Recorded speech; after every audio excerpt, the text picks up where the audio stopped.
Hello everyone, Jai Swaminarayan. I am Nishit Chotalia from Sri Swaminarayan Institute of Technology, Bhat Gandhinagar, representing the subject Electrical Machine 1, SEM 4th Electrical. So, as previously we discussed about the magnetic circuits and remaining parts of the electromagnetic energy conversion and basic principle of that.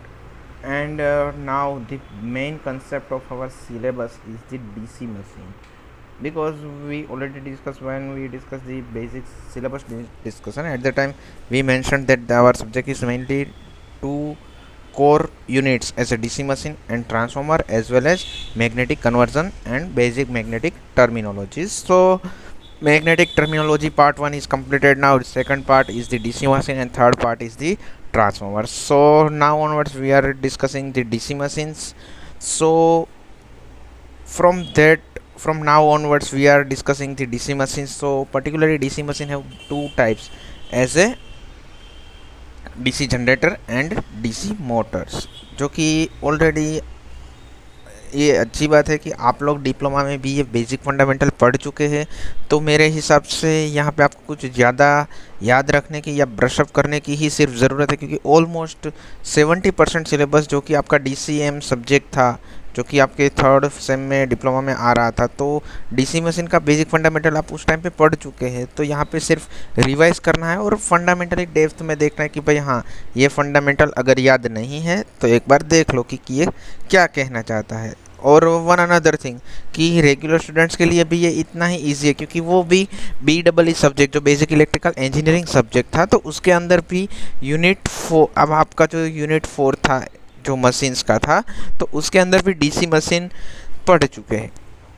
जो कि अगर हम BEE subject की बात करें तो वहाँ पर भी आपको सिलेबस में क्या आ रहा था कि भाई basic construction, basic fundamental of the DC machines, particularly in case of the DC motor as well as DC generator. So let us start with the basic introduction of that DC generator. So here first of all मैं आपको एक चीज़ बता दूं कि हम दोनों के साथ में ही कंसेप्ट लेते जाएंगे DC मोटर और जनरेटर के, और कंस्ट्रक्शन में मतलब जितनी चीज़ें सेम है वो भी साथ में डिस्कस करेंगे, और डिफरेंट है वो मैं आपको अलग अलग से बताता जाऊंगा कि भाई यहाँ पे आपको ये चीज़ देखनी ज़रूरी हो जाती है। ठीक है, तो अभी हमारा डिस्कशन स्टार्ट कर रहे हैं फॉर द DC जनरेटर। तो पर्टिकुलरली जनरेटर मतलब कि जनरेट्स द एनर्जी, मतलब कि आपको आउटपुट क्या मिलेगा एज ए जनरेटिंग, मतलब कि आपका इनपुट कोई भी हो लेकिन आउटपुट आपका इलेक्ट्रिकल एनर्जी रहेगा। तो ऑब्वियस है कि हम यहाँ पे क्या प्रोवाइड करेंगे, मैकेनिकल एनर्जी प्रोवाइड करेंगे। तो which device convert the energy from the mechanical to electrical, this is the generator. And which device utilises the electrical energy and convert it into the mechanical energy, then it is the motor. So motor और generator का basic fundamental हम जानते हैं। In terms of energy को आप power के terms में भी बता सकते हैं। सो यहाँ पे DC जनरेटर मतलब कि electrical generator is a machine which converts the mechanical energy into the electrical energy. But here यहाँ पे आपको साथ में एक ये क्वेश्चन भी रहेगा कि भाई DC generator what does it mean, मतलब कि वो एक DC जनरेट कर रहा है। आपका आउटपुट जो है वो हम ये भी जानते हैं कि इलेक्ट्रिकल सिस्टम में दो पार्ट्स रहते हैं, AC एंड DC। तो AC जनरेट करते हैं तो वो AC जनरेटर होता है, अगर DC जनरेट करता है तो वो DC जनरेटर होता है। तो यहाँ पे एक पार्ट है कि जो आपका DC जनरेटर है और दूसरा पार्ट है जो कि AC जनरेटर है। ठीक है, और सेम वे हम AC मोटर्स और DC मोटर का भी वही है कि भाई आपका अगर DC सप्लाई सिस्टम यूटिलाइज करता है तो वो DC मोटर होगा, AC सप्लाई सिस्टम यूटिलाइज कर रहा है तो वो AC मोटर्स होगा। ठीक है, तो यहाँ पे मैकेनिकल एनर्जी और mechanical power converted into the electrical power, then it is the generator. Clear. और अगर उसके बारे में और फंडामेंटली बात करें तो यहाँ पे DC जनरेटर जो डायरेक्ट करंट या फिर डायरेक्ट पावर जो होता है वो यहाँ पे मिलता है, और उसका basic fundamental principle, working principle अगर शॉर्ट एक लाइन में ही मैं बताना चाहूँ तो क्या होगा कि Faraday's law of electromagnetic induction, जो कि ऑलरेडी हम प्रीवियस सेशन में ये देख चुके हैं, जो क्या बता रहा था कि as per the electromagnetic induction Faraday's law represents that कि whenever any conductor moving into the magnetic field, then it cut down the magnetic force lines, and due to that any EMF is induced in between that conductors, and that magnitude of EMF is depends upon that rate of the change of the flux, मतलब कि d phi by dt with respect to time with linkage of that conductor, मतलब कि d phi by dt is equal to E, वहाँ पे negative sign जो कि Lenz law represent करता है वो भी हमने प्रीवियस चैप्टर में देखा है। मतलब कि what does the magnetic law और electromagnetic induction law for the Faraday's law, so that is the principle for the DC generator. तो आपको सिंगल लाइन में पूछते हैं कि ऑन विच लॉ, तो आपको लिखना है कि फेरेडेज लॉ। बट पर्टिकुलरली अगर डेफिनेशन पॉइंट ऑफ व्यू लिखते पूछते हैं कि वो explain the basic working principle for the DC generator, तो आपको ये पूरा लो जो अभी हमने डिस्कस किया वही आपको एक्सप्लेन करना है। वन अनदर थिंग कि साथ में ही आपको उसका equation is equal to negative N D phi by D T भी रिप्रेजेंट करना होगा, which is the rate of the change of the flux with respect to time linkage with that conductors। clear? Okay so यहाँ पे आपको short question भी काफ़ी बन सकते हैं और फंडामेंटली क्वेश्चन भी काफ़ी बन सकते हैं। बट नेक्स्ट पार्ट जो है हमारा, इसके बाद जो हमारा कंसेप्चुअल पार्ट की बात करें तो यहाँ पे रहेगा आपका कि भाई डीसी जनरेटर के अंदर मेनली जो फील्ड रहता है वो मैग्नेटिक फील्ड होता है। तो उसके लिए हम कंस्ट्रक्शन सबसे पहले देख लेते हैं। तो यहाँ पे आपको ऑलरेडी फिगर बताई हुई है कि भाई यहाँ पे क्या है। तो सबसे पहले हम शाफ्ट से शुरू करते हैं कि भाई बेसिक सेंटर में रहती है शाफ्ट, उसके ऊपर रहता है कम्यूटेटर और एंडिंग। सो कम्यूटेटर के ऊपर रहता है यहाँ पे ब्रशिस और उसके लग्स। सेम वे यहाँ पे आपका रोटर का जो पार्ट है, जो रोटर को हम यहाँ पे आर्मेचर और आर्मेचर कंडक्टर से नोटेड करते हैं, एज वेल एज उसके ऊपर फील्ड रहता है जो कि field pole and field windings are there. और उसके ऊपर आपके यहाँ पे जो स्टेटर्स के यहाँ पे आपको उसके वाइंडिंग्स और वो सब देखने को मिल सकते हैं। और उसके ऊपर जो आउटर फ्रेम रहती है जो कि योक से हम जानी जाती है। ठीक है, तो ये आपका बेसिक कंस्ट्रक्शन हुआ। तो ये भी आपका क्वेश्चन में पूछ सकते हैं, मतलब यहाँ पे आपको क्वेश्चन कैसे कैसे पूछ सकते हैं वो तो पता ही है। तो मैं यहाँ पे हर एक टॉपिक में वो तो नहीं बताऊँगा, या फिर शॉर्ट में आपको पता ही है कि भाई कौन कौन से क्वेश्चन कैसे कैसे पूछ सकते हैं। बट हमारा मेन इंपॉर्टेंट पार्ट है कि हम सारे टॉपिक्स को कवर करें। ठीक है, तो अगर उसके जनरेशन की बात करें वर्किंग प्रिंसिपल की, तो उसके लिए यहाँ पे आपको जनरेटिंग के लिए जो एक बेसिक सर्किट या फिर बेसिक फिनोमिना और बेसिक फिगर रहती है तो वो यहाँ पे रिप्रेजेंट की। जैसे कि यहाँ पे मैग्नेटिक पार्ट्स है जो कि मैग्नेट का north and south pole represent करे। और हम जानते हैं कि एज पर दी मैग्नेटिक लॉ की flux line are passing through the north to south direction downwards. ठीक है, तो उसकी वजह से यहाँ पे नॉर्थ टू साउथ यहाँ पे फील्ड लाइन जो कि यहाँ पे ऑलरेडी ये सारी जो है वो फील्ड लाइन रिप्रेजेंट करे। ठीक है, अब यहाँ पे क्या होगा, any conductor is placed in between that field and उसके अंदर कुछ करंट पास हो रहा है या फिर उसको मैकेनिकल एनर्जी मिल रही है, तो उसकी वजह से इसका रोटेशन होगा। मतलब कि ये जो आपका कंडक्टर प्लेट है वो यहाँ से रोटेट हो रही है, जो कि यहाँ पे उसकी डायरेक्शन भी दिखाई है। तो उसकी वजह से आपको क्या मिलेगा कि any some EMF is induced there. Why? Because of that cuts the flux lines, जो कि यहाँ से ए टू डी की प्लेट है तो यहाँ पे जाएगा तो मैक्सिमम मिलेगी कट लाइन। तो उसकी वजह से यहाँ पे क्या होगा कि आपकी फ्लक्स लाइन यहाँ पे सबसे पहले हम स्टेडी पोजीशन में थे तो यहाँ पे पोजीशन 1 है। अब 1 से 2 की ओर क्लॉकवाइज डायरेक्शन कर रहा है आपका जो प्लेट है या फिर कंडक्टर है, तो 1 से 2 की ओर गया तो उस टाइम पे क्या हुआ कि फ्लक्स लाइन कट हो रही है। एट दैट टाइम क्या हुआ कि आपका ईएमएफ थोड़ा इंड्यूस हुआ।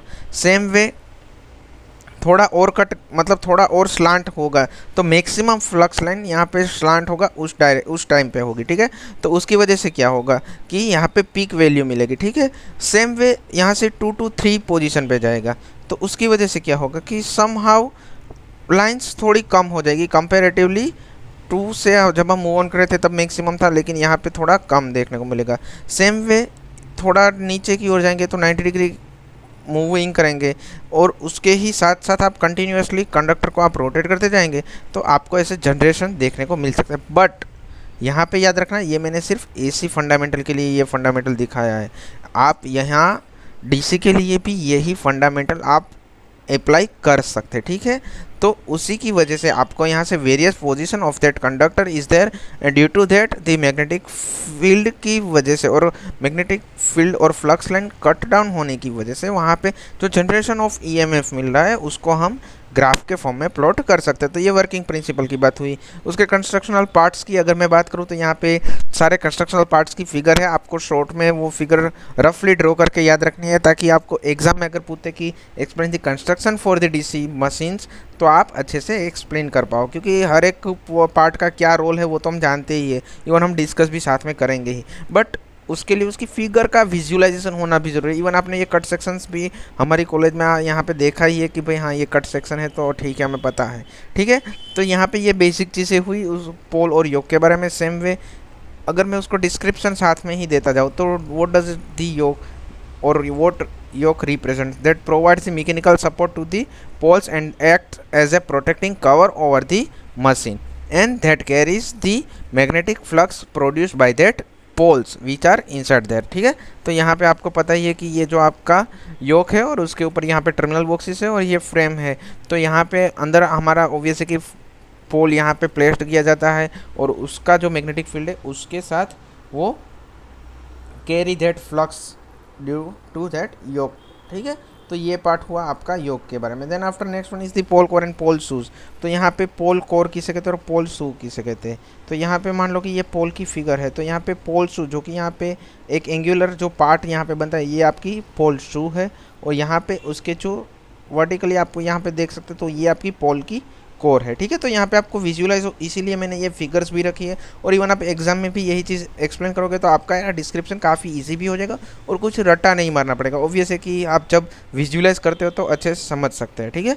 तो यहाँ पे पोल कोर के बारे में अगर बात करें तो they spread out the flux in the air gap and also being the larger cross section among there and reduces the reluctance of that magnetic path and they supports the excitation coil और exciting coil जिसे हम field coil के नाम से भी जानते हैं, ठीक है। और मॉडर्न डिजाइन नाउअडेज जो डिजाइन कर रहे हैं उसके अंदर complete pole core and the poles are built in the with that thin lamination of that annealed steel which have riveted together under the hydraulic pressure. और उसकी थिकनेस की अगर हम बात करें तो 1 mm 2.25 mm जितनी थिकनेस आपको देखने को मिल सकती है। तो ये बात हुई हमारे पोल कोर एंड पोल शू के बारे में। Next one is the field coil. तो यहाँ पे फील्ड कोयल के अंदर आप फ्रेम देख सकते हो और यहाँ पे इसके ऊपर वायर का वाउंड किया हुआ और ये एक्साइटिंग कोयल है, एक्साइटेशन कोयल है और लेमिनेटेड पोल कोर है।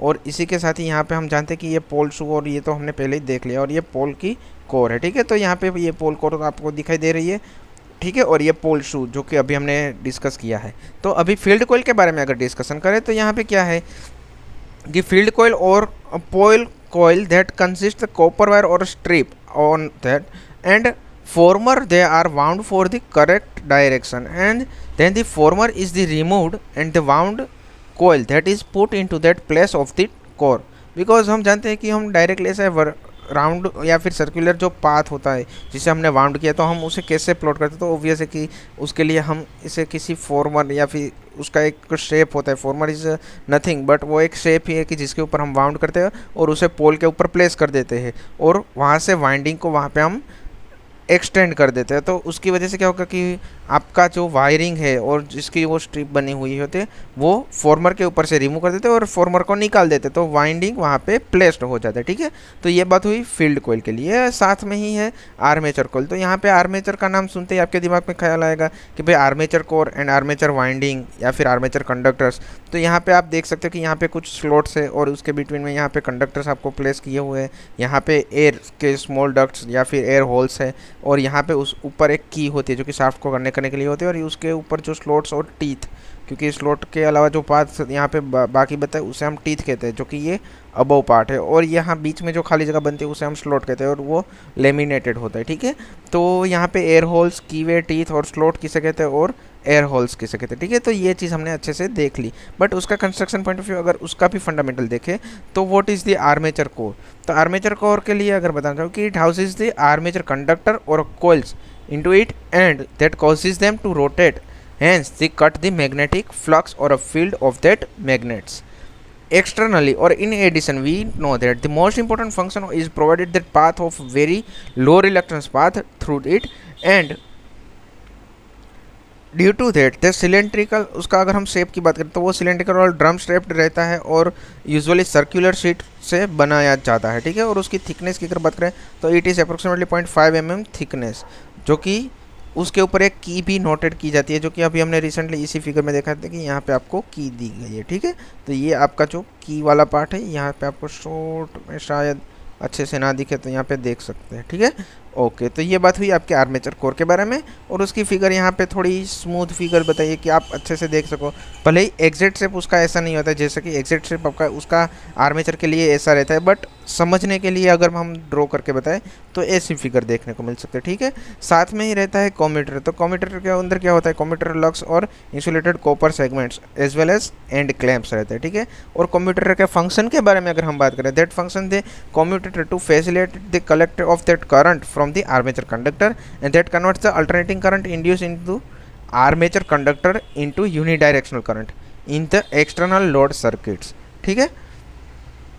तो यहाँ पे साथ में ही हम बात करें कि cylindrical structure and is built up और the wedge shape segment of that copper and this segment are insulated from each other, because हम जानते हैं कि वो सेगमेंट अगर हम एक दूसरे से सेपरेट नहीं करेंगे और इंसुलेटेड नहीं करेंगे तो शॉर्ट सर्किट होने के चांसेस है। इवन जब मशीन या फिर आपका डीसी मोटर या फिर डीसी जनरेटर जब शॉर्ट होता है तो क्या होता है कि वाइंडिंग फेल हो जाता है, और वो वहाँ पे उसका मेन रीज़न सबसे मैक्सिमम कोई भी इंटरनल फॉल्ट होता है तो उसका बेसिक रीज़न वही होता है कि winding is short circuited. Why? Because insulation is burn out, so it's segments are insulated properly by the thin layer of that mica and the number of segments is equal to the number of the armature coils and each commutator segment is connected to the armature conductor by means of that copper lugs or a strips. Clear? Okay, तो ये बात हुई computer के बारे में। और उसके अलावा अगर हम बात करें तो ब्रशिश और बेरिंग, तो उसके लिए हम जानते हैं कि भाई ब्रशिश वहाँ पे क्यों रहता है या फिर बेरिंग का क्या रोल रहता है, ठीक है। अगर ये उसकी बेसिक फिगर है उसके बारे में भी अगर हम बेसिक डिस्कशन कर ले तो यहाँ पे brushes whose function is to collect the current from the commutator which are usually made of the carbon or graphite and in shape of the rectangular block and that brushes are housed or fixed into the holder जिसे हम brush holder कहते हैं। और because of that reliability purpose that ball bearings are also used there and due to that heavy duty of roller bearings are preferred, ठीक है। क्योंकि हम जानते हैं कि हेवी ड्यूटी या फिर लार्जर मशीन के रेटिंग्स रहते हैं और लार्जर आरपीएम्स होते हैं, हायर आरपीएम, तो उसकी वजह से क्या होगा कि वहाँ पे रोलर बेरिंग्स ज़्यादा प्रीफरेबल रहते हैं। और the balls and the rollers are generally pick up the hard oil for the quieter operation, because वहाँ पे जब नॉइस या फिर वाइब्रेशन देखने को मिलता है तो वो उसकी वजह से आपके ब्रशिश और सॉरी बेरिंग को ही अफेक्ट मैक्सिमम करता है, ठीक है। और ब्रश का काम क्या है कि collect the current from that commutator and वो किस से ब्रशेस जो आपके हैं वो किस मटेरियल से बनते हैं, तो यहाँ पे आपको याद रखना होगा कि कार्बन और ग्रेफाइट से, और उसका शेप रहता है जो कि रेक्टेंगुलर शेप। क्लियर? तो यहाँ पे शॉर्ट क्वेश्चन भी काफ़ी बन सकते हैं और पूरा कंस्ट्रक्शन पॉइंट ऑफ व्यू अभी हमने सारे सेगमेंट्स को अच्छे से डिस्कस किया है। तो नेक्स्ट सेशन जो हमारा रहेगा तो उसके अंदर हम डीसी जनरेटर के रिमेनिंग फंडामेंटल जो कि नेक्स्ट टू नेक्स्ट हम सारे टॉपिक्स को कवर अप करते जाएंगे। तो हो सके तो आप साथ में ही सारे टॉपिक्स अच्छे से एक बार साथ में देख लेना, तो शायद आपको इसमें भी कोई इश्यू ना रहे। जो कि यहाँ पे हमारा डीसी मशीन का पोर्शन है तो उसके अंदर जनरेटर और मोटर दोनों को पैरेलल में करेंगे। तो आज हमने जो डीसी जनरेटर के कंस्ट्रक्शनल पार्ट्स डिस्कस किए वही सारे पार्ट्स डीसी मोटर के लिए भी लिख सकते हैं। भले ही एग्जाम में नहीं पूछा गया और इवन पूछने के चांसेस भी बहुत कम है, but still you have to know that the construction of the DC generator and motor both are the same. Clear? तो आज के सेशन के लिए इतना काफ़ी है। Till then have a nice day. Thank you. जय हिंद, जय भारत, जय स्वामीनारायण।